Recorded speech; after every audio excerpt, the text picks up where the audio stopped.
Phone call കഴിഞ്ഞ് സ്റ്റാലിൻ തിരിഞ്ഞതും കാണുന്ന കാര്യം മീനുവിനെ നോക്കി മീശ പിരിക്കുന്ന അവനെയാണ്. എന്നാൽ മീനു അതൊന്നും അറിയാതെ ഐസ്ക്രീം ഏത് വാങ്ങണമെന്ന ചിന്തയിലാണ് നിൽക്കുന്നത്. അവൻ മെല്ലെ മീനുവിൻ്റെ അടുത്തേക്ക് നടന്നു പോകുന്നത് കണ്ട് സ്റ്റാലിൻ വേഗത്തിൽ കടയിലേക്ക് കയറി. മീനുവിൻ്റെ ദേഹത്തേക്ക് ഇടിക്കാൻ വേണ്ടി അവനൊന്ന് ശ്രമിച്ചപ്പോഴേക്കും സ്റ്റാലിൻ്റെ ചവിട്ടുകൊണ്ട് തെറിച്ചു പോയി വീണിരുന്നു അവൻ. മീനു ഞെട്ടി തിരിഞ്ഞു നോക്കി. അവിടെ വീണ് കിടക്കുന്ന ഒരുത്തനെയും അവനെ കത്തിക്കാൻ പാകത്തിൽ ദേഷ്യത്തിന് നിൽക്കുന്ന സ്റ്റാലിനെയും കണ്ട് അവൾ ഞെട്ടി. ഇച്ചായ, എന്താ പ്രശ്നം? മീനു സ്റ്റാലിൻ്റെ ആ കയ്യിൽ പിടിച്ചുകൊണ്ട് ചോദിച്ചു. നീ എൻ്റെ കൊച്ചിനെ തൊടാൻ നോക്കുമല്ലേടാ കോപ്പേ, നിന്നെ ഞാൻ. സ്റ്റാലിൻ അവൻ്റെ വയറ്റിൽ ആഞ്ഞൊരു ചവിട്ടി ചവിട്ടി കൊടുത്തു. ഇച്ചായ വേണ്ട. മീനുവിന് കരച്ചിൽ വന്നു. ഒന്നടങ്ങ് മീനു, ഇവനെ ഇന്ന് ഞാൻ. സ്റ്റാലിൻ ആ ദേഷ്യത്തിൽ അവിടെയുണ്ടായിരുന്ന മരക്കസേര അവൻ്റെ കാലിലേക്ക് ആഞ്ഞടിച്ചു. അമ്മേ, അവൻ അലറിക്കരഞ്ഞു. അപ്പോഴേക്കും അവിടെ ആളുകൾ വന്ന് നിറഞ്ഞിരുന്നു. ധ്രുവും ആദിയും ആകാശും അനിതയും വേദയും ദേവും വിന്ദയും അങ്ങോട്ട് ഓടി വന്നു. സ്റ്റാലിൻ, എന്താടാ പ്രശ്നം? ധ്രുവ് ചോദിച്ചു. ഇവനുണ്ടല്ലോ ഈ പന്നൻ, മീനുവിനെ തൊടാൻ വേണ്ടി വരുമായിരുന്നു, സ്റ്റാലിൻ പറഞ്ഞു. അതോടെ ധ്രുവ് അവനിട്ട് ആഞ്ഞൊരു ചവിട്ട് കൊടുത്തു. ആദിയും ആകാശും വേറെയും കൊടുത്തു. സ്റ്റാലിൻ, നീ വന്നേ, നമ്മൾ തല്ലിയാൽ ഇവൻ ചാവുമടാ, നീ വന്നേ, ആദി പറഞ്ഞു. ആകാശും ആദിയും കൂടെ സ്റ്റാലിനെ കടയിൽ നിന്ന് കൊണ്ടുപോയി. അവിടെ കടയിൽ കരഞ്ഞുകൊണ്ട് നിൽക്കുന്ന മീനുവിനെ ധ്രുവൻ വന്ന് അവൻ്റെ നെഞ്ചിലേക്ക് ചേർത്തു. മീനൂട്ടി, മോൾ പേടിച്ചോ? ധ്രുവ് ചോദിച്ചു. ഏട്ടാ.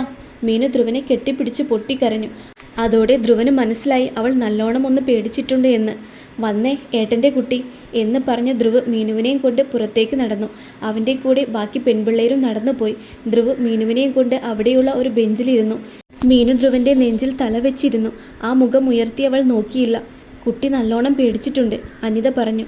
മീനു. ദേവു മീനുവിൻ്റെ അടുത്തിരുന്ന് മെല്ലെ ഒന്ന് വിളിച്ചു നോക്കി. എന്നാൽ അവൾ മുഖം ഉയർത്തി നോക്കിയില്ല. അതോടുകൂടി ധ്രുവൻ അവളെ ഒന്നുകൂടി നെഞ്ചിലേക്ക് ചേർത്തു. സ്റ്റാലിൻ അവിടെയുള്ള ഒരു ബെഞ്ചിലിരുന്ന് അവൻ്റെ ദേഷ്യം ഇപ്പോഴും മാറിയിട്ടുണ്ടായിരുന്നില്ല. അവൻ ആ ബെഞ്ചിൽ അങ്ങനെ മുഖം കൊനിച്ച് ഇരുന്നു പോയി. സ്റ്റാലിൻ, മീനു അവിടെ പേടിച്ചിരിപ്പാണ്, നീ ഒന്ന് ചെല്ല്, മറ്റവൻ്റെ കാര്യം ഞങ്ങൾ നോക്കാം, ആദി പറഞ്ഞു. അതെന്നെ, നീ ഒന്ന് ചെല്ല് സ്റ്റാലിൻ. മീനൂട്ടി ധ്രുവൻ്റെ ആ നെഞ്ചിൽ നിന്നും മാറുന്നില്ല, ആകാശ് പറഞ്ഞു. അതോടെ സ്റ്റാലിൻ ഒന്നും മിണ്ടാതെ ധ്രുവൻ്റെ അടുത്ത് പോയി നിന്നു.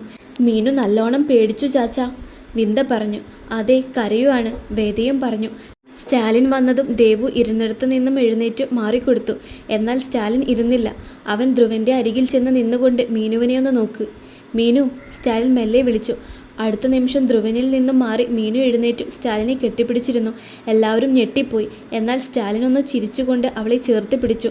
അതോടെ എല്ലാവരുടെയും മുഖത്ത് പുഞ്ചിരി വിടർന്നു. അവരെ ഒറ്റയ്ക്ക് വിട്ടുകൊണ്ട് ബാക്കിയുള്ളവർ മാറി നിന്നു. സ്റ്റാലിൻ മീനുവിൻ്റെ മുഖം കയ്യിലെടുത്തുകൊണ്ട് ആ നെറ്റിയിലും കണ്ണിലും അമർത്തി ചുംബിച്ചു. എന്തിനാ എൻ്റെ മീനൂട്ടി കരഞ്ഞത്? പേടിച്ചു പോയോ മീനു നീ? സ്റ്റാലിൻ ചോദിച്ചു ചെറുതായിട്ട്. മീനു സ്റ്റാലിൻ്റെ നെഞ്ചിലേക്ക് ചേർന്ന് നിന്നുകൊണ്ട് പറഞ്ഞു. ഞാനില്ലേ കൊച്ചേ നിൻ്റെ കൂടെ. എൻ്റെ മീനൂട്ടി ഇനി നല്ല കുട്ടിയാവണം, കരയല്ലേ, സ്റ്റാലിൻ പറഞ്ഞു. ഇച്ചേ, ഐ ലവ് യു. മീനു മെല്ലെ പറഞ്ഞു. I love you too, Stalin പുഞ്ചിരിയോടെ പറഞ്ഞു. കടലിലേക്ക് നോക്കി അവിടെയുള്ള ഒരു അരമതിലിൻ്റെ മുകളിൽ ഇരിക്കുകയായിരുന്നു ദേവു. മറ്റവനെ സൈഡാക്കി തിരിച്ചു വരുന്ന വഴി ആദിയാണ് ആ കാഴ്ച ധ്രുവന് കാണിച്ചു കൊടുത്തത്. അതോടെ അവളെ ഒന്ന് ചൊറിഞ്ഞിട്ട് വരാമെന്ന് പറഞ്ഞ് ധ്രുവനും ആ അരമതിലിൽ കയറിയിരുന്നു. അടുത്താരോ വന്നിരിക്കുന്നുണ്ട് എന്ന് മനസ്സിലാക്കിയ ദേവു മുഖം തിരിച്ചു നോക്കി. ധ്രുവനെ കണ്ട ദേവു അതേ സ്പീഡിൽ മുഖം തിരിച്ചു. എന്തുവാടി പേടിത്തൊണ്ടി കടലിലേക്ക് നോക്കി ഇവിടെ ഇരിക്കുന്നേ? ധ്രുവ് ദേവുവിനെ ചൊറിഞ്ഞു. ഞാൻ നിങ്ങളുടെ തലയിൽ കയറിയല്ലല്ലോ ഇരിക്കുന്നത്, നിങ്ങൾക്കെന്താ? ദേവു തിരിച്ചു ചോദിച്ചു. എന്നോട് തറുതല പറഞ്ഞാൽ എടുത്ത് ഞാൻ കടലിലിടും, കാണണോ നിനക്ക്? ധ്രുവ് ചോദിച്ചു. എന്നാൽ പിന്നെ എന്നോട് സംസാരിക്കാൻ വരണ്ട, ഞാൻ എനിക്ക് ഇഷ്ടമുള്ളത് പറയും, ദേവു പറഞ്ഞു.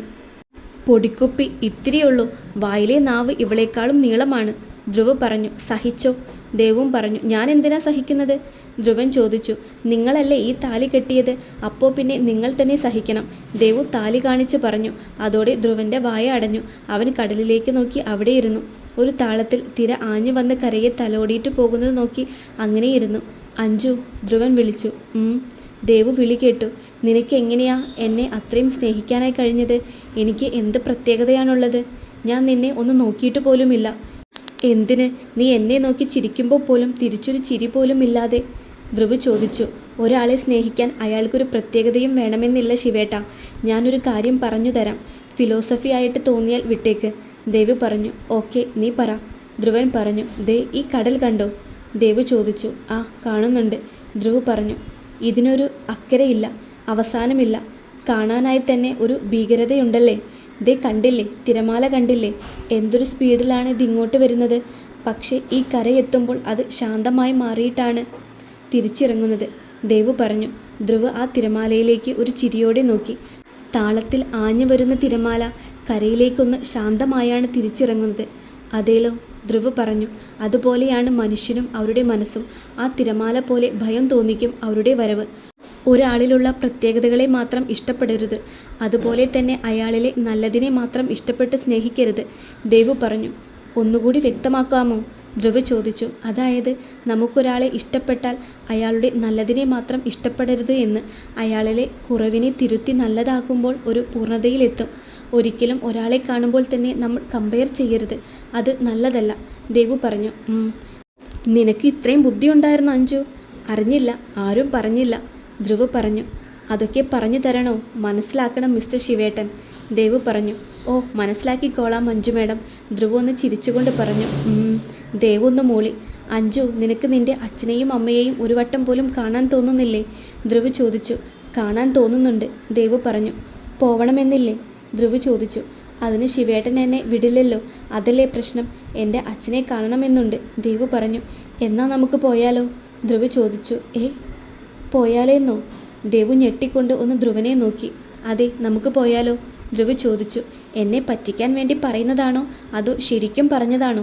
ദേവു ചോദിച്ചു. ഞാൻ ശരിക്കും പറഞ്ഞതാ. നിന്റെ അച്ഛനെയും ആ അമ്മയെയും കണ്ടിട്ട് വാ. ധ്രുവ് പറഞ്ഞു. എന്നാൽ നമ്മൾ പോകുന്നത് ഇന്നാണോ അതോ പിന്നെ എപ്പോഴെങ്കിലുമാണോ? ദേവു ചോദിച്ചു. ഇനിയിപ്പോൾ എന്തായാലും ആദിയുടെ കല്യാണം കഴിഞ്ഞിട്ട് നമുക്ക് പോകാം, ധ്രുവ് പറഞ്ഞു. എന്നാൽ അത് മതി, അപ്പോൾ പോയാൽ മതി. ശിവേട്ടനും വരണം കേട്ടോ? ദേവു പറഞ്ഞു. ഞാൻ വരണോ? എന്നെ വീട്ടിൽ കയറ്റിയില്ലെങ്കിലോ? എന്തു ചെയ്യും? ധ്രുവ് ചോദിച്ചു. അതൊക്കെ കയറ്റും. അച്ഛനുള്ള വിഷമം എല്ലാതും പോവും, ഹാപ്പിയാവും, ദേവു പറഞ്ഞു. നിന്നെ വഴക്ക് പറയൂ അഞ്ജു? അന്ന് നീ അവർ വിളിച്ചപ്പോൾ പോയില്ലല്ലോ. ധ്രുവ് പറഞ്ഞു. അത് പിന്നെ അന്ന് ശിവേട്ടൻ പോവല്ലേ എന്ന് പറഞ്ഞത് കൊണ്ടല്ലേ? ദേവു പറഞ്ഞു. അതാ ചോദിച്ചത്. നിന്നെ ഇനി വീട്ടിൽ കയറ്റുവോ അതോ വീട്ടിൽ നിന്ന് പടിയടച്ച് പിണ്ടം വെച്ചോ? ചിലരൊക്കെ അങ്ങനെ ചെയ്യാറുണ്ട്, അതുകൊണ്ടാണ് അങ്ങനെ ചോദിച്ചത്, ധ്രുവ് പറഞ്ഞു. അങ്ങനെയൊന്നുമില്ല. ഞാൻ എൻ്റെ അച്ഛനും അമ്മയ്ക്കും ഒറ്റ മകളാണ്. അവരങ്ങനെ ചെയ്യില്ല. എൻ്റെ അച്ഛനും അമ്മയും പാവമാണ്. ഒരിക്കലും ആ ഒരു കാര്യം എൻ്റെ അച്ഛനും അമ്മയും ചെയ്യില്ല, ദേവു ഒരു പുഞ്ചിരിയോടെ പറഞ്ഞു. ഇങ്ങനെയൊക്കെ ആയാൽ മതി, ധ്രുവ് പറഞ്ഞു. ബീച്ചിലുള്ള കറക്കം കഴിഞ്ഞ് വൈകുന്നേരം എല്ലാവരും വീട്ടിലേക്ക് എത്തിയിരുന്നു. വാതിൽ തുറന്ന് അകത്തേക്ക് കയറിയതും എല്ലാവരും ചെന്ന് സോഫയിലിരുന്നു. ഇനി എന്താ ധ്രുവ നമ്മുടെ അടുത്ത പരിപാടി? ഇവൻ്റെ കല്യാണമല്ലേ? സ്റ്റാലിൻ ചോദിച്ചു. ഇനിയുള്ള പരിപാടി ആദിയുടെ കല്യാണം. നാളെയുടെ പന്തലുയരും, ധ്രുവം പറഞ്ഞു. പറഞ്ഞതുപോലെ കല്യാണത്തിന് ദിവസങ്ങളില്ല. എത്ര പെട്ടെന്നാ ദിവസങ്ങൾ പോയത്, ദേവു പറഞ്ഞു. അതെ, ഇനിയൊരു ദിവസം കൂടിയുള്ളൂ. ഇവരുടെ ജീവിതം മാറി മറിയാൻ പോണ ദിവസം, വേദ പറഞ്ഞു. അതെന്താ ഈ മാറി മറിയൽ? ആദി ചോദിച്ചു. നമ്മൾ അതുവരെ ജീവിച്ച പോലെ ഒരു ജീവിതമാവില്ല കല്യാണശേഷം. ഞാൻ എന്നത് ഞങ്ങളാവും. നമ്മുടേതായ എല്ലാ കാര്യത്തിനും തുല്യ അവകാശി വരും, വേദ പറഞ്ഞു. നമ്മുടെ ശരീരത്തിന് പോലും, മീനു പറഞ്ഞു. വേദ പറഞ്ഞത് സത്യമാണ്, ധ്രുവം പറഞ്ഞു. കല്യാണ ജീവിതത്തിൽ സ്വാർത്ഥത പാടില്ല, അനിത ഒരു ചിരിയോടെ പറഞ്ഞു. അങ്ങനെ ഓരോന്നും സംസാരിച്ചു കൊണ്ടിരിക്കുമ്പോൾ സ്റ്റാലിൻ്റെ ഫോൺ റിംഗ് ചെയ്തു. ആ ഫോൺ എടുത്ത് നോക്കിയ അവൻ്റെ മുഖം ഗൗരവം കൊണ്ട് നിറഞ്ഞു. സ്റ്റാലിൻ ഫോൺ എടുത്ത് 1 മിനിറ്റ് എന്ന് ആംഗ്യത്തിൽ കാണിച്ചുകൊണ്ട് പുറത്തേക്ക് നടന്നു. പുറത്തെത്തിയ സ്റ്റാലിൻ ഫോൺ എടുത്ത് തൻ്റെ ചെവിയിലേക്ക് ചേർത്ത് വെച്ചു. പറ ബിൻ, സ്റ്റാലിൻ പറഞ്ഞു. സ്റ്റാലിൻ സാർ, അന്വേഷിക്കാൻ പറഞ്ഞ രാജശേഖരനെ പറ്റി ഞങ്ങൾ അന്വേഷിച്ചിരുന്നു, എബിൻ പറഞ്ഞു. എന്നിട്ട് കിട്ടിയോ? സ്റ്റാലിൻ ചോദിച്ചു. കിട്ടി സാർ, ഞാൻ അതൊക്കെ സാറിന് അയച്ചിട്ടുണ്ടല്ലോ.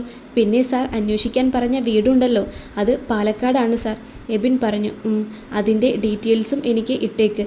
പിന്നെ ഓഫീസിലെ കാര്യമൊന്ന് ശ്രദ്ധിക്കണം എബിൻ. ഇവിടെ ആദിയുടെ കല്യാണമാണ് മറ്റന്നാൾ, അതുവരെ ഞാൻ ബിസി ആയിരിക്കും, സ്റ്റാലിൻ പറഞ്ഞു. സാർ, അത് പറയേണ്ട കാര്യമുണ്ടോ? ഞാൻ ശ്രദ്ധിക്കാം, സ്റ്റാലിൻ സാർ, എബിൻ പറഞ്ഞു. അതോടെ സ്റ്റാലിൻ ഫോൺ വെച്ചുകൊണ്ട് അകത്തേക്ക് കയറിപ്പോയി. അവിടെ എല്ലാവരും ഉണ്ടായിരുന്നു. അനിയമ്മേ, ചായയും പിന്നെ നല്ല പരിപ്പുവടയും പിന്നെ നല്ല പഴംപൊരിയും ഉണ്ടാക്കി തരുമോ? സ്റ്റാലിൻ ചോദിച്ചു. പരിപ്പുവടയ്ക്ക് പരിപ്പ് വെള്ളത്തിൽ ഇട്ട് കുതിർക്കണം, അതുകൊണ്ട് സമയമെടുക്കും, അനിത പറഞ്ഞു. സാരല്ല, സമയമെടുത്ത് മതി, സ്റ്റാലിൻ പറഞ്ഞു. എന്നാ ഉണ്ടാക്കി തരാം, അനിത പറഞ്ഞു. എന്നാ അനിയമ്മ വിട്ടോ, ഞാൻ ഡ്രസ്സ് മാറിയിട്ട് വരാം. ജസ്റ്റ് മിനിറ്റ്, ദേവു പറഞ്ഞു. ഞാനും ഡ്രസ്സ് മാറിയിട്ട് വരാം. മീനുവും അവിടെ നിന്ന് പോയി. ഇപ്പോൾ വരാം അമ്മയെന്ന് പറഞ്ഞ് വേദ പോയി. ഞാൻ പിന്നെ ഡ്രസ്സ് മാറാമെന്ന് പറഞ്ഞ് വിന്ദ അനിതയുടെ കൂടെ അടുക്കളയിലേക്ക് നടന്നു. അവരെല്ലാം പോയതും സ്റ്റാലിൻ ധ്രുവനെയും ആദിയെയും ആകാശിനെയും ഇത്തിരി ഗൗരവത്തിൽ തന്നെ നോക്കി. എബിൻ വിളിച്ചിരുന്നു, സ്റ്റാലിൻ പറഞ്ഞു. എന്നിട്ട് എന്ത് പറഞ്ഞു? ധ്രുവൻ ചോദിച്ചു. അവൻ രാജശേഖരനെ പറ്റി അന്വേഷിച്ചു എന്ന്. അവനെക്കുറിച്ചുള്ള എല്ലാ വിവരവും എബിൻ എനിക്ക് ഇട്ടിട്ടുണ്ട്. പിന്നെ വേറെയൊരു കാര്യം എന്താണെന്ന് വെച്ചാൽ നമ്മൾ ഉദ്ദേശിച്ച പോലത്തെ ഒരു വീടുണ്ട്. പക്ഷേ അത് പാലക്കാടാണ്. അവിടേക്ക് പോകേണ്ടി വരും. സ്റ്റാലിൻ പറഞ്ഞു. അടിപൊളി, പാലക്കാട് നല്ല സ്ഥലമാണ് സ്റ്റാലിൻ. ഒരു പ്രകൃതി ഭംഗിയുള്ള സ്ഥലം. ആകാശ് പറഞ്ഞു. പാലക്കാട് എവിടെയാ? ധ്രുവ് ചോദിച്ചു. ഏതാ സ്ഥലം എന്നൊന്നും എനിക്കറിയില്ല. എബിന 2 വിവരങ്ങളും അയച്ചിട്ടുണ്ട്. സ്റ്റാലിൻ പറഞ്ഞു. മറ്റവൻ്റെ വിവരം അവിടെ ഇരിക്കട്ടെ, അത് പിന്നെ ഒന്ന് ശരിക്ക് കാണാം. നീ ആ വീടിൻ്റെ കാര്യമെടുക്ക്. അത് എവിടെയാണെന്ന് നോക്ക്. ധ്രുവ് പറഞ്ഞു. 1 മിനിറ്റ്, ഞാൻ ലാപ്ടോപ്പ് എടുത്തിട്ട് വരാം, അതിൽ നിന്ന് കാണാം. സ്റ്റാലിൻ പറഞ്ഞു. ചെല്ല്. ആദിയും പറഞ്ഞു. അതോടെ സ്റ്റാലിൻ അവൻ്റെ ലാപ്ടോപ്പ് എടുക്കാനായി പോയി. ധ്രുവനും ആദിയും ആകാശും അവിടെ തന്നെ ഇരുന്നു. അല്പസമയത്തിനുള്ളിൽ സ്റ്റാലിൻ അവൻ്റെ ലാപ്പുമായി അവിടേക്ക് വന്നു. അവൻ ആദിയുടെയും ധ്രുവൻ്റെയും ഇടയിൽ കയറിയിട്ടിരുന്നു. ലാപ്പ് തുറന്നു അവൻ എബിൻ അയച്ച ഓരോ കാര്യങ്ങളുമായി സ്റ്റാലിൻ എടുത്തു നോക്കി. ദേ, ഇതാണ് വീട്. സ്റ്റാലിൻ ഒരു വീടിൻ്റെ ഫോട്ടോ കാണിച്ചു കൊടുത്തു. ഇതെവിടെയാ? ധ്രുവൻ ചോദിച്ചു. ഇത് കൊല്ലംകോട്. സ്റ്റാലിൻ പറഞ്ഞു. വാവ്, കൊല്ലംകോട് കിടിലം സ്ഥലമാണ്. അവിടം ആ സ്ഥലത്തേക്ക് പോയാൽ ഒരു 50 വർഷം പിന്നിലേക്ക് പോയതുപോലെയാണ്. ആദി പറഞ്ഞു. ആണോ? ആകാശ് ചോദിച്ചു. അതേടാ, ആദി പറഞ്ഞു. എന്തായാലും അവിടെ ഇങ്ങനെയൊരു വീട് നല്ലതാണ്, ഒരു സമാധാനമുണ്ടാകും. ധ്രുവ് പറഞ്ഞു. അപ്പോൾ നമുക്ക് ഇത് നോക്കാമല്ലേ? പക്ഷേ ഇന്നെന്നെ പോയി കണ്ട് എല്ലാം സെറ്റാക്കണം. സ്റ്റാലിൻ പറഞ്ഞു. ഇന്നിപ്പോൾ പോയാൽ നാളെ രാവിലെ അവിടെ എത്താം. ആ വീട് കണ്ട് എല്ലാം സെറ്റ് ചെയ്ത് ഉച്ചയ്ക്ക് അവിടെ നിന്ന് തിരിച്ചാൽ വൈകുന്നേരം ഇവിടെയും എത്താം. ധ്രുവ് പറഞ്ഞു. എന്നാൽ പിന്നെ നമുക്ക് ചായ കുടിച്ചിട്ട് പോകാം. ഇവരോട് എന്ത് പറയും? പിന്നെ മറ്റന്നാൾ നിൻ്റെ കല്യാണമല്ലേ ആദി? ആകാശ് ചോദിച്ചു. അതൊന്നും സാരമില്ല, നീ ഈ വീടിൻ്റെ ഓണറിനെ ഒന്ന് കോൺടാക്റ്റ് ചെയ്യ്. സ്റ്റാലിൻ ആദി പറഞ്ഞു. അതോടെ സ്റ്റാലിൻ അതിൽ എബിൻ കൊടുത്തിട്ടുള്ള അഡ്രസ്സിൽ നിന്നും നമ്പർ എടുത്തിട്ട് സ്റ്റാലിൻ അയാളെ വിളിച്ചു. വിശ്വംഭരൻ എന്നാണ് പേര്. ട്രൂ കോളർ തെളിഞ്ഞ പേര് നോക്കിക്കൊണ്ട് ധ്രുവ് പറഞ്ഞു. 3 റിങ്ങിനുള്ളിൽ അയാൾ ഫോൺ അറ്റൻഡ് ചെയ്തു. ഹലോ വിശ്വംഭരൻ സാർ, എൻ്റെ പേര് ശിവധ്രുവ് എന്നാ. സാറിൻ്റെ ഒരു വീട് കൊടുക്കാനുണ്ട് എന്നറിഞ്ഞിട്ട് വിളിക്കുന്നതാ. എൻ്റെ സ്ഥലം കോട്ടയമാണ്. ഞാൻ പാലക്കാട് ഒരു വീട് നോക്കിക്കൊണ്ടിരിക്കുകയായിരുന്നു. അപ്പോഴാ ഈ ഒരു പരസ്യം കാണുന്നത്. ധ്രുവ് പറഞ്ഞു. ആ, വീട് കൊടുക്കാനുണ്ട്.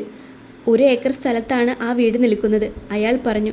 ആഹാ, എനിക്കും എൻ്റെ ഫാമിലിക്കും വേണ്ടിയാണ്.